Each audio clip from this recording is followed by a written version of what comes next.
There's something terrifying about being completely alone in a cabin, surrounded by miles of wilderness. Tonight, I'm sharing 3 true lonely cabin horror stories that may make you think twice before spending a night in the woods. The Knock at Mile Marker 7. I've told this story exactly twice in my life. Once to my brother, who didn't sleep for 2 days after. Once to a sheriff's deputy, who wrote something in his notepad and then looked at me the way you look at a person when you've already decided not to believe them. I was 53 years old when it happened. Retired early from the railroad. Bad knees. A divorce behind me that I didn't want to talk about. A buddy of mine owned a hunting cabin up in the Washita National Forest in western Arkansas. No cell service, no neighbors, closest paved road, about 7 miles out on a dirt track that flooded if it rained hard. He'd offered it to me for a week in late October. Said the solitude would do me good. I thought he was right. The first 3 days were perfect. I'm not being sarcastic. There's a silence out there that you can't manufacture. I cooked on a propane stove, read paperbacks, walked the tree line in the morning. I stopped thinking about the divorce. Stopped thinking about much of anything. That's the thing about real wilderness horror stories. They almost always start somewhere quiet and beautiful. Night 4 is when it changed. I woke up at 2:14 a.m. I know the time because the battery clock on the wall was the first thing I looked at, out of pure habit.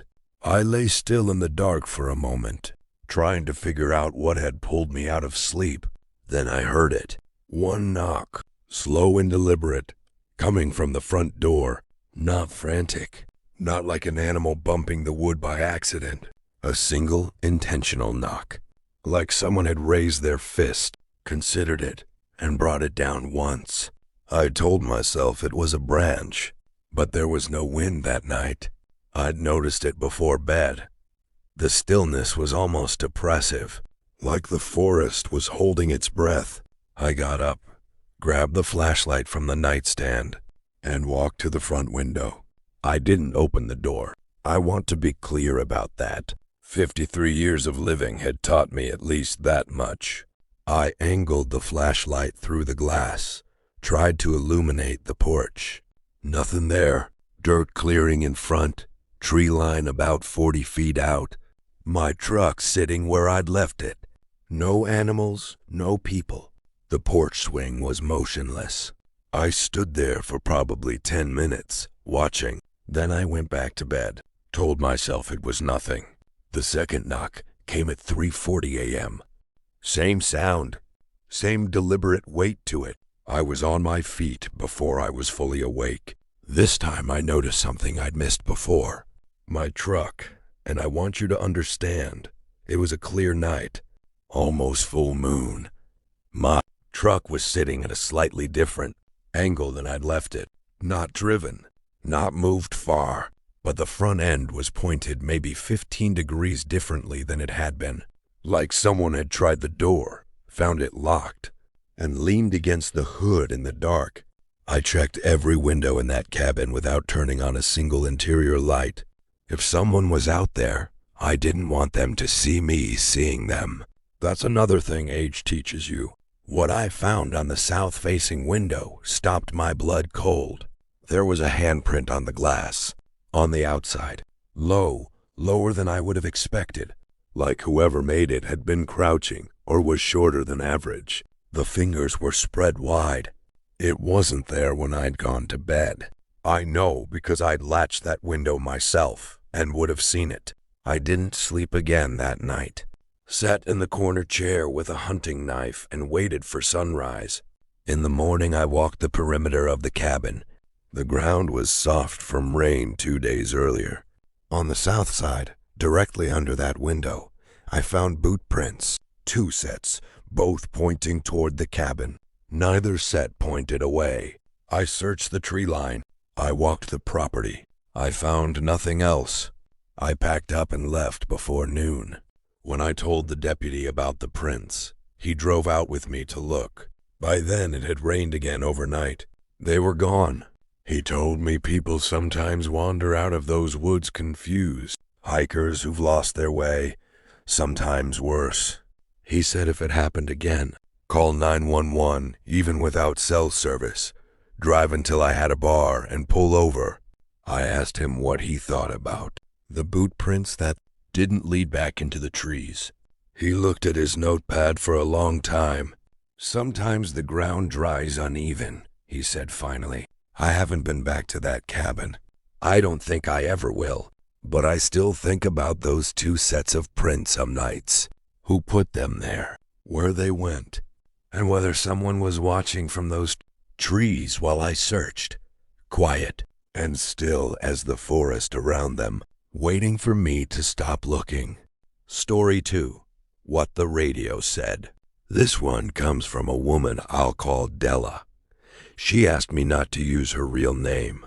She spent a weekend alone at a family-owned cabin in the Smoky Mountains of Tennessee. About 4 years ago, she'd gone up there to clear her head after her mother passed. She was 61, practical as they come, and she does not believe in the unexplained.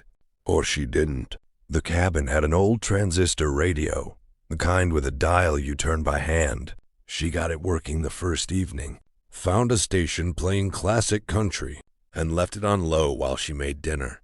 Background noise, comfort, something to keep the woods at bay. Around 11 that night, the station dropped to static. She reached over to adjust the dial and stopped, because in the static, there was a voice. Not music bleeding through from another frequency. A voice, low and unhurried, like someone reading from a list. She couldn't make out words at first. She leaned closer, and that's when she understood. It was her name, repeated in a slow, flat cadence. Della, Della, Della. She turned the radio off so hard she cracked the plastic casing. She told herself it was pareidolia, the brain finding patterns in noise. She'd read about it. She is, as I said, a practical woman, but she lay awake listening to the silence, and sometime around 2 a.m., she heard footsteps on the roof.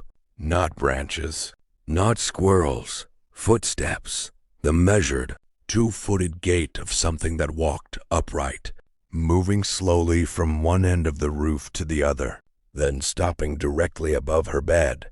She didn't move, didn't speak, lay there in the dark with her eyes open until the sound stopped. In the morning, there was nothing on the roof. No marks, no disturbance on the shingles. But the radio, the one she'd switched off, was on when she woke up, tuned to a different station, playing static. Story 3. The Other Truck. Last one. This is mine, not Arkansas.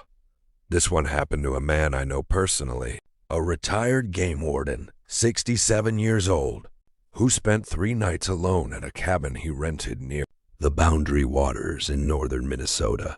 Second night there, he woke to headlights sweeping across his window. A truck had pulled down the access road, a long, private drive he'd been told was exclusively for the rental property. It stopped maybe 30 yards from the cabin and sat there. Engine running, lights on. He watched it for 20 minutes. It didn't move. No one got out. He eventually went back to sleep, assuming it was someone who'd taken a wrong turn off the main road and was studying a map or waiting out their drowsiness. In the morning, it was gone. Tire tracks confirmed it had been there. 2 sets, arriving and leaving. The third night, he heard it again. Same truck, same spot, same lights aimed at his window. He got dressed, grabbed his flashlight and his sidearm, old habits, and went outside. The truck was there, engine running. But when he got within 10 feet, he realized something wrong. The lights were on, the engine was running, and the cab was empty. He stood there in the cold Minnesota dark, staring at an idling truck with no driver. Then the headlights went off. Engine cut out. like someone had reached across and turned the key. He backed into the cabin, locked the door, and watched out the window until sunrise. When daylight came, the truck was gone. Not parked down the road, not visible anywhere on the property. Gone. He called the rental company when he got back to town, asked if anyone else had access to the property. They said no. Asked if there was another cabin further down the road they hadn't mentioned. Long pause, then, no. He doesn't rent remote cabins anymore, and he's never been able to explain why a running truck with nobody in it turned itself off in the dark outside his window. He says the worst part isn't what he saw. It's that he heard the door locks click down, all 4 of them, right before the lights went out. If you enjoyed these true cabin horror stories, don't forget to like, subscribe, and let me know in the comments which story disturbed you the most.